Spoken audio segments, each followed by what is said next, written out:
Thanks so much. I'm the last one. I'm keeping you, it's going to take me 10 minutes, and then we can all go for food, drinks, and cocktails. So I'll try to make it as interesting as I can, even though I'm kind of a nerd.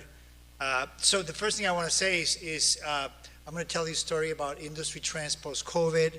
It's a really interesting story about resilience of the industry, which I guess is a macro representation of what many of you are doing or have been doing, trying to keep up with the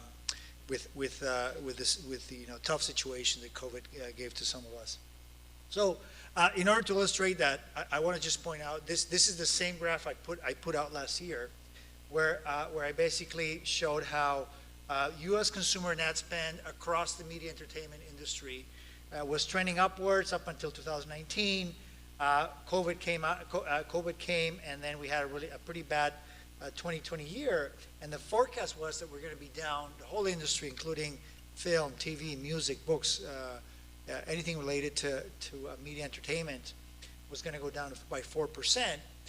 The good news in the midst of that bad forecast was that we expected in 2021 that digital was going to finally take over about 50% of consumer and ad spend. So what I decided to do is I'm going to just pull us forward to the future, to today. I'm going to add the column for 2022. Ready? And so this is, and I'm going to keep the same, the same scale, the same trend line, so you can see how we did to forecast. Oh, by the way, the column in 2021 was the forecast for PwC. I used the trend line to say, well, maybe we'll do a little bit better with a 5% improvement versus 2021. Well, let's see what happened. Boom. A story of resilience. And beyond that, we did, the industry did way better.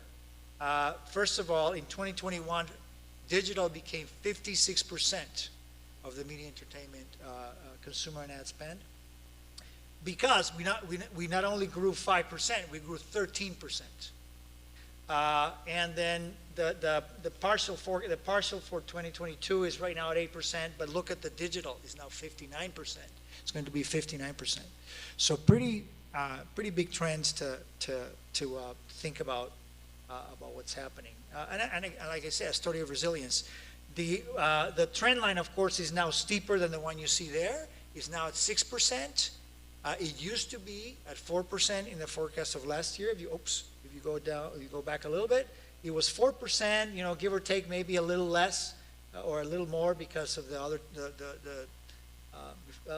decline and then the upside in the other year. But so the increase in the compound annual growth rate is just happening the last 2 years.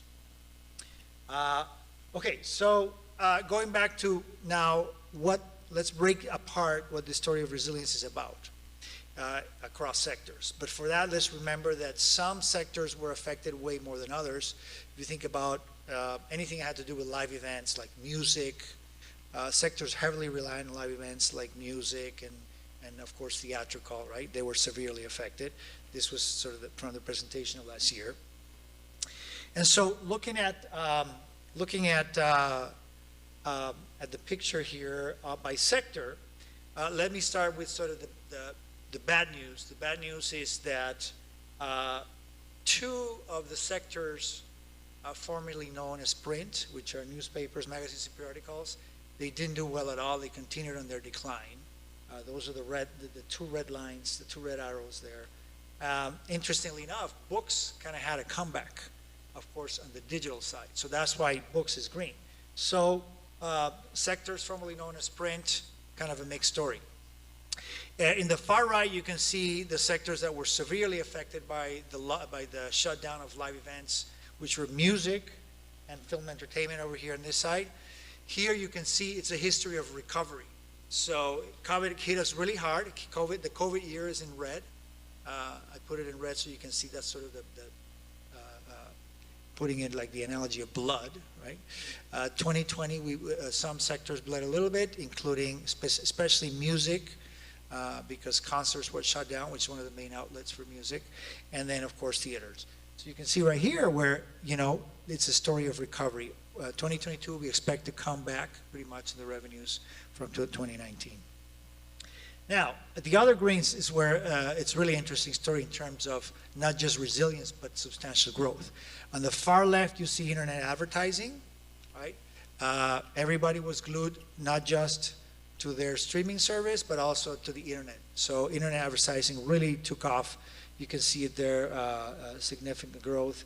I'm going to jump the second one, which is television, and say that video games, radio, had a comeback, a small comeback because of digital radio, and then SVOD, TVOD, EST. It's a story of success, mostly because of SVOD. I'll dive into in a second.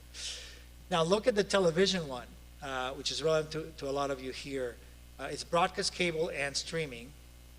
It seems like it's going down, then COVID comes, and then it kind of flattens. Well, that's not really the full story. The full story, you can see it here.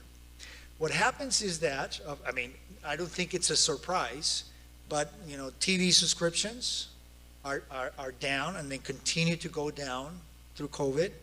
And then there's SVOD, and look, so I tried to bring in an example of ad-based streaming, connected TV, way up, compounded annual growth rate of 43%, way more than SVOD.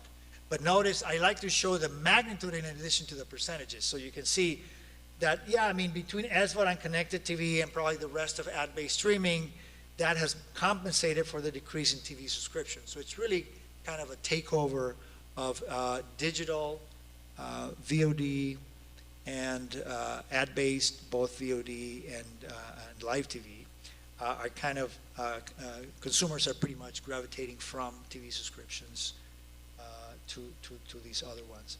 So that's the story there. Home video is an example. Talking about Blu-ray and DVD, no hopes for that industry, at least after COVID. Still, people didn't want to go back to their Blu-rays or DVDs as we expected. So nothing surprising here. I just find it interesting to show the magnitude in it to the percentages so you can get a good picture of what's happening. So in conclusion, very resilient industry related to COVID, driven by digital. Within film entertainment is driven by streaming, and then within streaming, it's driven by ad-based streaming. Okay, so because of the more than proportional growth, and so that's kind of the story. So where are we headed here? I think we saw some discussions earlier on about our streaming service. Will they consolidate? Will streaming say, will there be more fragmentation? I think that's one of the big questions going forward. We'll see what happens. There are market forces and economic forces that kind of push towards consolidation. The search problem that was talked about earlier is one that suggests consolidation is good, because then you go to one place and find your stuff. Or there can be aggregators that were mentioned also, where they aggregate the content across different services to provide a search solution for the consumer. But at the same time, it's interesting to debundle for the consumer, because then you can just pick whatever you want among all the ocean of services. So, the jury's still out there. We do produce at Pepperdine something called the Media Report. This is sort of the draft story of it, and I'll make sure to have it available to all of you OTT.X attendees once it's final, but this is sort of a partial story towards that end. Okay? That's it. Thanks so much. And that concludes our conference programming for today. Thanks again to all our event sponsors: Amagi, Grace Note, Gum Gum, KDMG Distribution, Latino Networks, Sabio Holdings, Stellar, Symphony AI, Whip Media, Whirl, and XL8.